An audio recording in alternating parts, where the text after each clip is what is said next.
Assalamualaikum warahmatullahi wabarakatuh. Apabila anda masuk daripada gate 4, dari gate 4 Masjid Nabi, anda akan dapati terdapat satu jam. Jam ni dia berbeza dengan jam zawal, jam biasa kita. Dia adalah jam berdasarkan kepada sunset timing.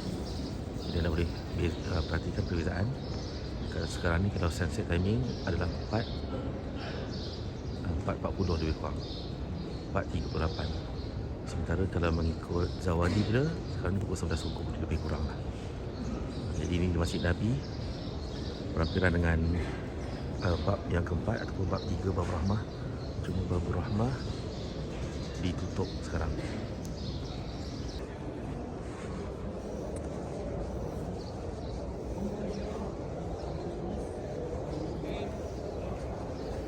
Pada hujung bulan Mac 2022, selepas Kerajaan Arab Saudi telah pun melonggarkan akan beberapa SOP berhubung dengan COVID-19, saya telah pun membawa jemaah seramai 70 orang bersama-sama dengan syarikat Raiha untuk mendirikan umrah dan menziarahi Masjid Nabawi Asy-Syarif. Ini adalah merupakan rakaman perjalanan saya daripada pintu masuk di belah utara menuju ke selatan, yang menghadap ke arah kiblat, berhampiran dengan kawasan umbrella, kawasan payung ni, di tengah-tengah courtyard Masjid Nabi. Di situlah terdapatnya akan musalla ataupun masjid asal Masjid Nabi. Di belah kiri sana ada maqam Nabi, sebahagian daripadanya adalah merupakan masjid asal. Di tengah tu adalah raudah, kemudian ada tanda sempadan Masjid Nabi, dan di sebelah kanan itu pula adalah tawassu'ah ataupun perluasan yang dilakukan semasa pemerintahan Umar bin Al-Khattab.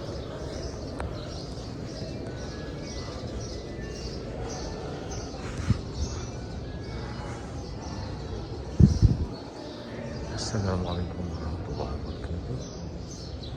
Di Babur Rahmah ni terdapat waktu yang berdasarkan kepada tauqit ghurubi, waktu berdasarkan sunset ni, berbeza dengan waktu biasa. 11 tengah hari 31 Mac 2022 di Babur Rahmah. Dan di sini pula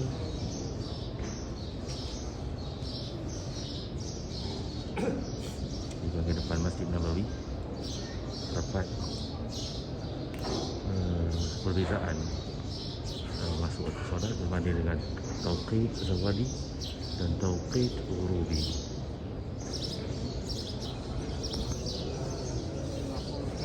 Secara umumnya, waktu yang kita gunakan sekarang adalah berdasarkan kepada sistem zawali, iaitu hari bermula pada tengah malam, pukul 12 merujuk kepada tengah malam.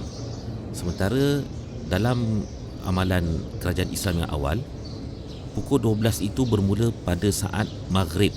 Yang setiap kali masuknya waktu maghrib, apabila matahari terbenam, muazzin ataupun muwakkil akan melakukan azan dan semua manusia akan reset balik jam mereka kepada pukul 12, dan isyak akan masuk sejam setengah selepas daripada itu.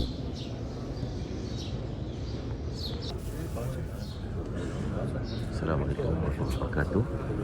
Saya sekarang ni sedang menunggu slot untuk masuk dalam raudah. Saya di belakang raudah ni lah. Yang tiang pada barisan ke bawah ni adalah raudah sebelah raudah.